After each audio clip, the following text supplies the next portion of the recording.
Okay, I got some BTS news for you. Apparently, the guys in BTS are now millionaires, and everybody in the BTS army is excited and freaking out about this. But in my head, I'm like, shouldn't they have already been millionaires? Deepa Prashad is here to explain everything when it comes to BTS's financials. She went to South Korea, looked through their garbage cans, and found visa statements and ATM bills. Deepa, talk to us about their trash. I'm going to combine all the times you've accused me of going through people's garbage. I actually thought that they were billionaires at this point, so I was surprised to hear that they were just millionaires. Considering their success and the longevity of the group so far, so this all has to do with stocks. So their record label, Big Hit Entertainment, their company, their record label was evaluated at $4 billion.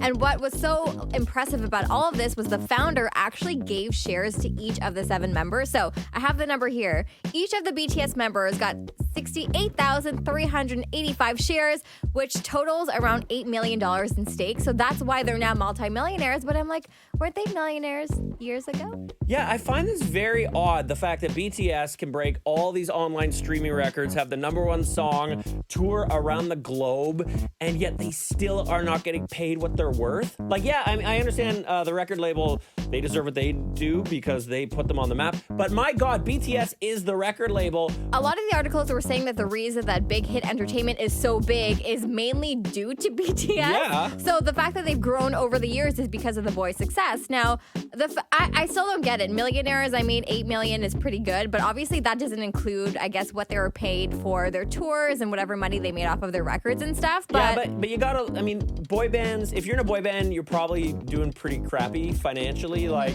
because they sign you to like a 1,000,000-year contract, you get paid very little, you're just happy to be there, and then every now and again a BTS shows up, you explode, and all of a sudden you're like, wait, shouldn't I get paid? Like, remember like NSYNC and Backstreet Boys, they didn't they sue their manager at some point because they weren't making any money? Yeah, and I think the other question at hand is how long do these boy bands actually last for to see all of that money come in? So there's actually a hurdle with BTS. I'm not sure if you know this, but all 7 members of BTS still have to serve in the military in South Korea. Really? Yeah, so there's actually a law there that between the ages of 18 and 28, males have to serve for 2 years in the military, and none of them have served yet. They're all within that age group, and I think the eldest group member is Jin, so they're trying to like petition to have his service pushed back because he's obviously in BTS, and I think there's a law or a bill that they're trying to pass in South Korea to exempt these pop stars from military service until they're 30. So I think they're putting like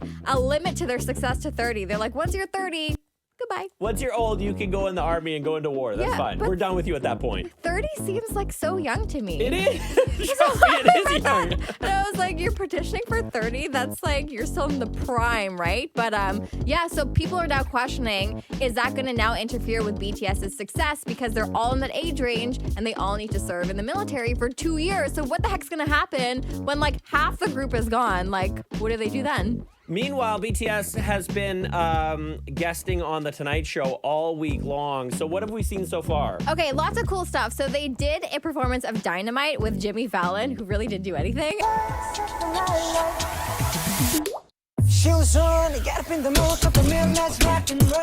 And then they also did this taped live performance of Idol, which is their song from 2018. And they're on there for the rest of the week. Can't call me artist. Can't call me idol. Honey, what done what a heck no idol. Do you need any more BTS news? That's it. We're done. No. We've emptied it. We have more? I have more. More BTS news? No, I have more BTS news. Don't hold me back from BTS news. You have more BTS news. I have more BTS news. So my apology. Go ahead. It's okay. Apology accepted. So excited. They announced that their new album, B, is going to be released November 20th. This year, which to me is mind-blowing. They literally released their last album back in February, so a couple months they already have a new album. And then Friday, they're dropping their Savage Love remix with Jason Derulo. Now, is that all? We've got to be out of BTS news at this point. More news. They're coming to Toronto. When? No, I'm just kidding. Oh. Could you? That was such a bad lie that you could see right through it. I'm so disappointed. They all got haircuts, and that is it. We're out of BTS news. We're done. That's it. Cupboards are bare. Go home. It's over. Haircuts look great, guys. Haircuts look great.